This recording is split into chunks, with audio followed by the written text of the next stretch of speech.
This is Valheim's hardest mod pack, packed full of high-level elementalist bosses, unfathomable amounts of overpowered creatures, and tons of new stuff that we will all be showing today. Thank you guys so much for watching and supporting the videos. Welcome back to the modded series. Before we get started, I'm currently trying to make 2,000 subscribers, and if you guys could help me get there, that would mean a lot to me, and thank you guys so much for watching. Last episode, we killed our 5th boss, and we were making great progress into the Mistlands. However, since then, we have had quite a technical issue. For some reason, as it does happen, and I take this as a warning for you guys, some of our mods broke. Now, the mod that broke for a little bit was our basements mod, which is not too big of a deal. It wasn't anything that we built with, anything like that. No problems there, except for it was where I built. It built in my basement. And when I logged back on, not only did I fall through the map, but all of my stuff exploded everywhere all over our base. So I will have to remake some of my stuff, and on top of that, a bunch of our modded crafting stations got broken too, so we gotta remake those. But nonetheless, we are still working towards the queen today, and that is gonna be our main goal, is just to start and see how close we can get to getting the queen, as well as get more Mistland stuff, because even though we are partway progressed in the Mistlands, we still need a lot more before we go for the queen. But while we sit here, remake this crafting stations, look through what we're gonna need for the Mistlands, and kind of just get our stuff back together after our technical difficulty, let's talk about the technical difficulty in a little bit more detail. Pretty much,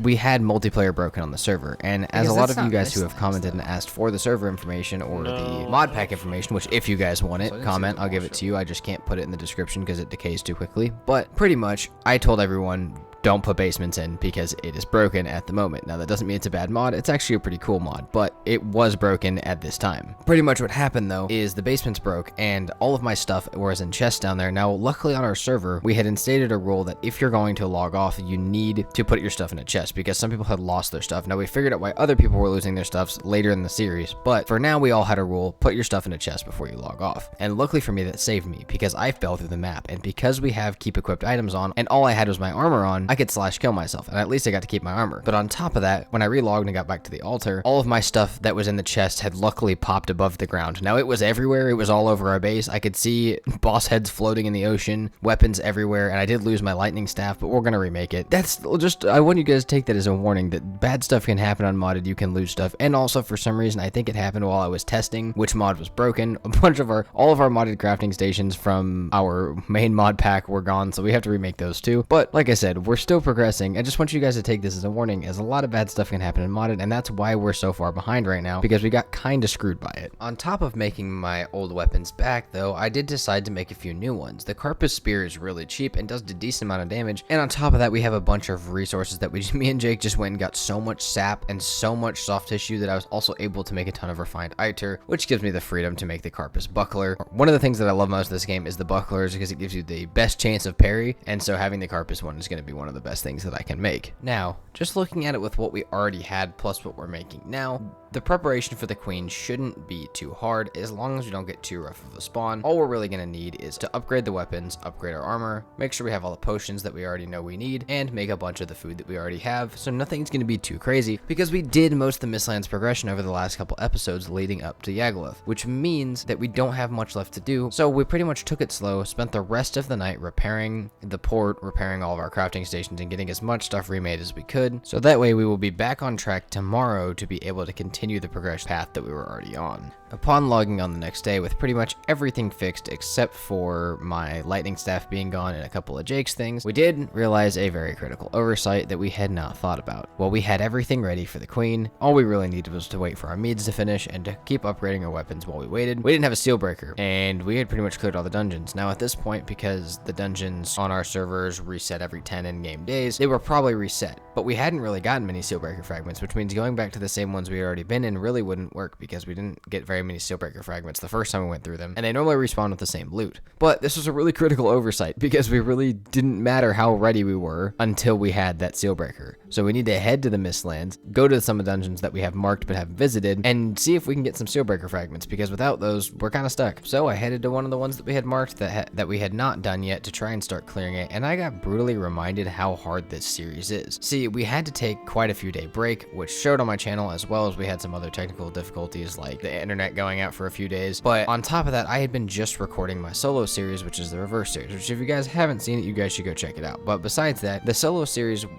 playing the game in reverse, is hard, but it's a different kind of hard. It's a hard because it's challenging and it takes thinking about things before you do them. This is just challenging because it's hard and it sucks. So I got brutally reminded when entering this dungeon that while we were pretty far ahead of where we needed to be, this mod pack was still hard and we were getting absolutely screwed at every turn inside of these caves, getting killed probably 40 times just getting through this first one. And how many Sealbreaker fragments did we proudly collect from this infested mine? 0. We got none. We found none in this entire thing. We suffered through it for like an hour, got our portal broken in the process by a Yell, and we got nothing. But that's okay because we have a ton of them marked out. We just need to go see all of them because we really didn't have a need for more than 1 or 2 up to now. Luckily, even though we had found none in the last one, Jake had a few more that he had been marking on the map while I had been clearing that one. And we suffered another hour through another one, this one much bigger, and we came out with 2 Sealbreaker fragments, which was not all that we needed, but it was a step in the right direction, as well as we also found some more black cores, which we needed to fix some of our crafting stations that had been destroyed and the purge of technical difficulties that we had going on. We were struggling a bit though, because like I said, a few days out of this mod pack and we kind of forgot how hard it was, and so we were struggling a little bit, and you guys may see us die a lot more in this episode than we have in a lot more of them. Now it doesn't also help that this is the furthest we've been so far, which also contributes to the deaths, and whether you guys see all of them or not, there were a lot of deaths today. Now, besides complaining about how hard the game is, how much this playthrough sucks, and all the technical difficulties, I had pinpointed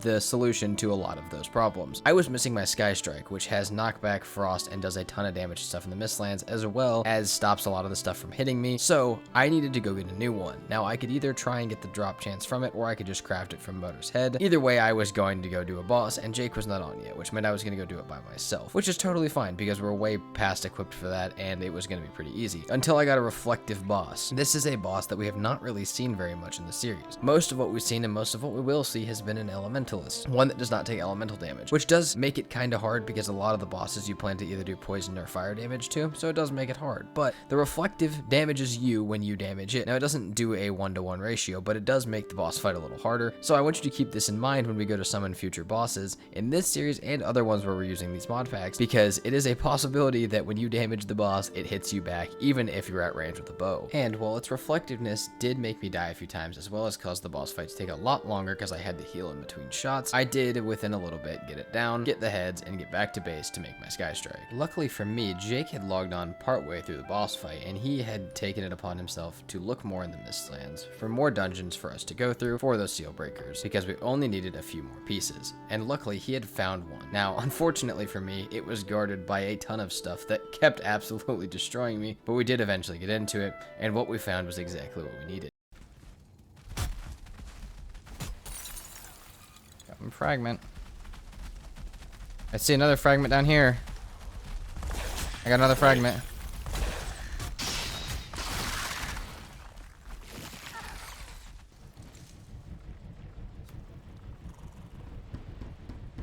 I have a seal breaker.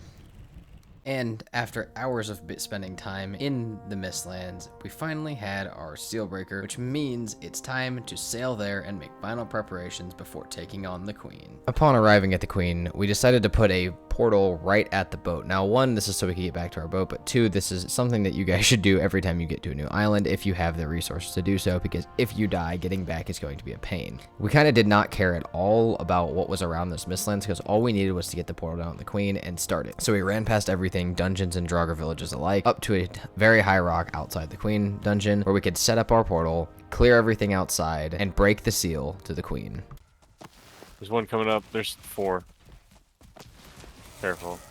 Dropping. You have 2 right on your bag. I don't see you anymore. 3. I'm still on the cliff. Alright, I'm gonna try and take this level 3 out. If you want to focus them. I can't find them though. If you see me in the mist at all. Oh shit, there's a 4-star Seeker Soldier. What? I'm stuck at the moment. I'm still fighting the 3-star. 1 sec. Okay, it's dead. You need help? No, it's dead. Crawl out for me. He said crawl. Yes, sir. Oh shit, I don't know which one I want. Because this is, it'll stun her. Oh, if you're not parrying the queen. Well, the shock stuns her. Okay. Oh, she's here. And as you guys can see, once we got into the queen's lair, we realized very quickly that because of the way that the queen spawns, at least the first time, that this one didn't have any modded attributes that we could see or that we would be aware of. And it really didn't seem like she did. But for us, that gave us a little sense of overconfidence. And when I say overconfidence, we thought we were going to absolutely destroy this thing, and that was not the case. Now, it seemed like early in the fight, the best thing we could do was do damage with bow while somebody else was kiting her around and killing all the spawns, because the amount of spawns she had was insane. Now, I know that's part of the queen fight, not even inside of modded, but this just seemed completely overkill. And this wasn't even as bad as it got, because later in the fight, it got a lot worse for spawns. On top of using the arrows that we had from our Sky Strike to slow her down while someone was chasing her, or had her chasing them, the best thing that we could also do was have someone dodge roll in the middle. Now, this is something that I'm kind of getting used to on this server alone, and I have a lot of hours in the game, but it's not something that I've ever really used. But dodge rolling right under their attacks is one of the best ways to stay close, get your heavy attacks, and keep your stamina up while you're right next to them without getting too much damage done to you, so you can do as much damage as you possibly can to them. And after a while, the queen's health stayed about where it's at right now, and we kept getting it down further, and then we'd die and it would go back up, and we were kind of getting stuck. And it sucked because, like I said at the beginning, we really felt like we were going to absolutely crush this fight, but the summons, on top of our inexperience with the fight, was really bad. And then we also, on top of that, didn't have all the weapons that we planned to have for the fight, and it kind of seemed like we had came a little unprepared. We're still going to keep trying, but we have to keep in mind that our resources are running kind of low. We're kind of running out of food. We don't have that many arrows, and we need to be careful with how we do this, because this fight only gets harder as you get her down in health. The fight itself was not too hard, but like I said, the summons were really screwing us. And at some point when I got hit and took a ton of damage, I looked at my armor stat to realize that I had never upgraded my armor from black metal, meaning that while I thought we were a little bit unprepared, we were in reality severely underprepared. I had an assassin set, which is already a very light armor set from our mods, that was not even upgraded for this fight. We had just kind of gotten so excited after killing Yagluth, and we thought that we were so deep into the Mistlands that we could go for this. And we weren't that far off of being able to do this, but we were definitely a little too underprepared, and that became more apparent as we died tons and tons of times over the course of about an hour and a half to 2 hours of this fight, and the queen's health stayed pretty much stagnant, getting down at its lowest to still above half. So as much as it pains us, and as we were running out of food and arrows, as well as we realized that our armor was not upgraded to where it should be, we had to take a step back from the queen. Now, we're going to come back to it this episode, but for now, we got to go back to base, prepare a little bit more, get everything that we could ever possibly want, and then come back. And like I said, we were not that far off. We just needed to upgrade and make sure that we had everything we needed a little bit better. So we kind of restarted the entire harvesting process. We made more sap taps, got more soft tissue, made a ton of refined Eitr, went back, I made my Tempest core, and then eventually my Tempest staff, which was going to be great for damage on the queen, but ultimately we made it for crowd control on all the smaller mobs, because that's what we were having the biggest problem with. And then we could go back at the queen with Crom if this wasn't doing it for damage. And I actually got that one upgraded to tier 2, which I had never had before. On top of that, with all the refined Eitr we had and all of the soft tissue, I was able to upgrade my assassins to Carpus, which was actually one of the biggest upgrades in the entire set list, because it gave me like 7 to 8 more armor, which normally I was only getting like 2 to 4 per upgrade. On top of that, we made a ton more arrows. Jake made a bunch of food. We got everything upgraded as much as we could. We had a bunch of meads as well as more making that would be ready during the fight in case we needed to refuel. And we sat down at his base to get our rested buff, recount everything that we had, make sure we had all the food that we needed. I had all of the Eitr food that I needed. We had all the arrows, potions, everything we could possibly want, and we headed back for the queen.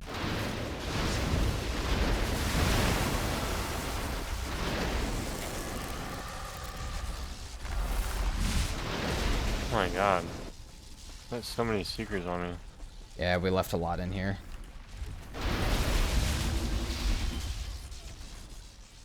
On top of all of my upgrades, Jake had also upgraded a bunch of his stuff for crowd control, like his lightning staff and a bunch of other things, and so we actually had quite the strategy here. I was taking on the queen from distance with the Tempest staff as well as hitting the seekers that Jake couldn't, and while I was waiting for my Eitr to regen, I was using my stamina to fire my bow, which we had made a ton of arrows for, leading me in this pretty much infinite cycle of damage that I could keep going on without running out. As long as I didn't get hit or swarmed by mobs, this cycle was going to work. On top of this, once we got all of the summons cleared, we both learned the roll mechanic. I was able to teach Jake it, and we were able to get up really close on the queen, do as much damage as we could with our swords, and then once she summoned, back off again to keep going. I just need to do this for my health real fast. Yeah.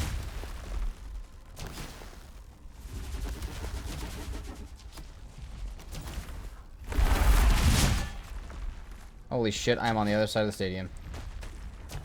I'm going up.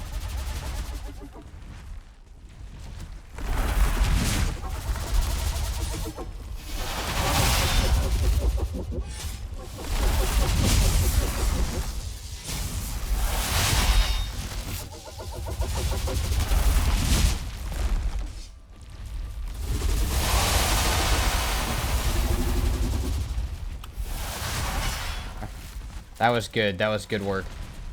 That was great. That was really good. Stickers are gone. Nice, I got one. Okay. Oh, she spit on me. Thankfully that secret hit me out of the way. Cause look, he clutched. Oh wait, no, I'm still getting hit by it. Oh shit! I didn't know she was right there. Yeah, shit.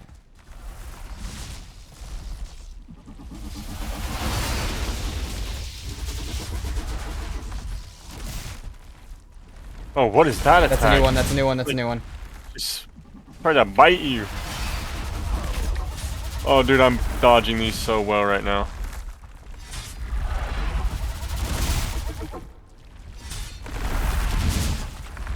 Damn it, I'm trying to get behind her. Now this time we brought it to her. We had a ton of stuff. This was getting way easier and we were doing a ton of damage. And we did have a couple mess ups where one or both of us died, but it was safe to say that in a very short amount of time compared to yesterday, we had the boss down below where we had it yesterday. We were getting the new attacks like the bite and the spit, and that meant that we were getting very deep into the fight.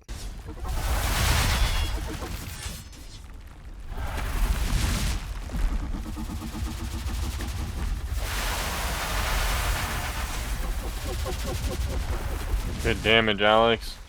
Doing 350 a hit. Oh, I know, that's crazy. Did you upgrade it? I don't know. I did get a new knife though, which I think, or a new armor set, which I think fucks my slash a little, or makes my slash a little stronger.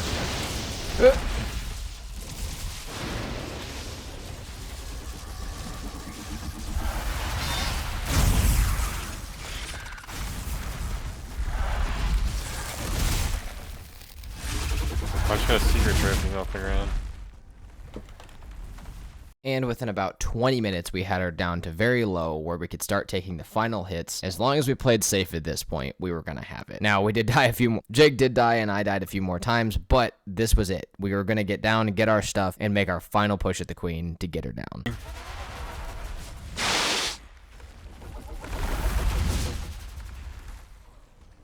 You alive? No, I died. She one-hit me. Oh shit, I hope it didn't break my cape. Yeah, I don't think it did. I was pressing. Oh, mine is damn near dead, though. Forgot about mine. Oh yeah, mine's fucked. I need to repair it. Are you fine for a second? Mm-hmm. Don't beat her. You said don't beat her? I'm just coming back. I'm not repairing. Beat the bitch. Yep.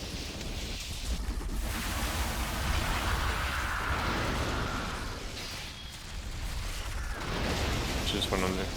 Okay, seekers, anyways.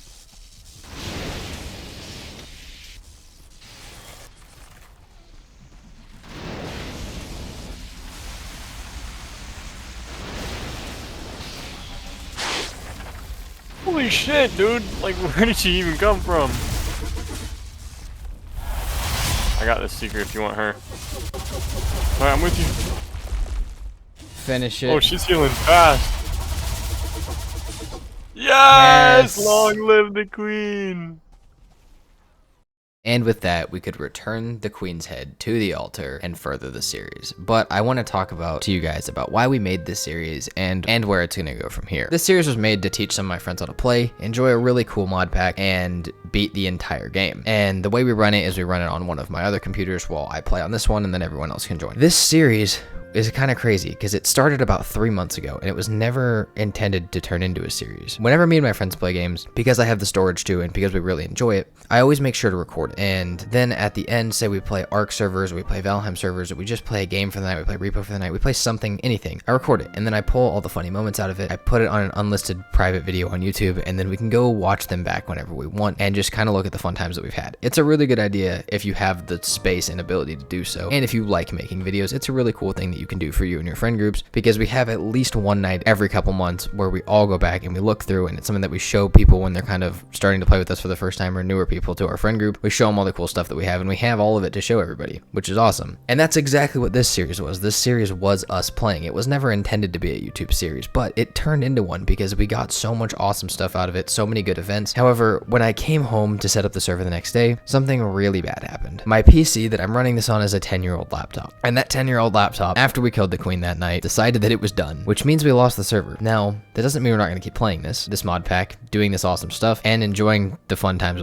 with my friends and me, as well as you guys, and some new people in the future, but it means that we're going to pretty much have to restart, which sucks and it pains me, but like I said, this happened all a few months ago, and I never knew it was going to become a YouTube series, and even when I started putting it on YouTube, I didn't really expect anybody to watch it. So, with that, we've planned to actually make a series with these mod packs, as well as some added ones, some edited ones, and a whole bunch of other stuff to continue the insane mod pack that we have and the love for it that you guys have shown it onto the next one. But we had to get a new PC, and because we lost the old PC, we lost the saves, we lost the world, and there was no really way to get it off because it was just a 10-year-old PC and it got bricked. I still don't know how, I still don't know what happened to it, but it's 10 years old. It sounded like a helicopter taking off every time it ran, and I was pretty sure it was going to die soon. I just didn't think it was going to make us lose our Valheim server. And like I said, on top of that, we didn't know it was going to become a series. So while losing the server sucked, it wasn't really a pain for anybody except for us at the time, and we didn't ever know it was going to be the ruiner of a series. But like I said, we're doing a new one. It will start coming out the next video that you guys will see will be a full movie of all the episodes together, in case you want to watch that all sewn up together. And then after that, we will have a modded series 2. It will have a bunch of insane stuff, which I'm going to show you guys the intro for now as a little sneak peek. Welcome to the most insane modded Valheim you will ever see. From seasons that actually impact the world to dramatic terrain generation and a world full of insane 5-star creatures and bosses, along with the deep north and even the chance for PvP when it matters most. But that is what we have right now. We have an insane new mod pack coming, a new PC to run it on, unfortunately. But like I said, this one's new, so this one won't cause us the problems that the last one did. We won't lose this one. We have a bunch of new people coming to play with us, and we are, like I said in the video, entertaining the possibility of PvP and a bunch of other stuff. So I hope you guys can move on with us to the new series. And the really good part about this is we know that we're making a series this time. We're not just making a fun video for me and my friends to watch back later. We're making it with it in mind that you guys are going to be watching, and we can do a little bit more normal things. A lot of people have mentioned that these videos seemed rushed or short. It's because we're not talking in any of it. We're very quiet in any of it, and we cut out parts of it, or I don't record parts of it because I didn't remember to. So we're going to make sure that that doesn't happen because we're recording it for you guys, and we know that that's where it's going. Either way, thank you guys so much for the support on the video. Watch the entire full movie of the series if you guys want to watch the entire thing, and if not, keep watching the reverse series, and I will see you guys in the modded season 2, where we will have the Deep North, PvP, a bunch of terrain generation tools, and a bunch of other awesome things that we'll show you guys as we get into it. And I'm so sorry that we lost the series because it really does suck, but like I said, nothing we could really do about it, and the best thing we can do is move on and make new stuff from it. As I mentioned at the beginning, I'm currently trying to make it to 2,000 subscribers. If you guys can help me get there, that would mean a lot to me. The support on the series that you guys have given us has been insane, and I do truly hope that you've enjoyed watching it, and we will see you guys in the next one. Peace out.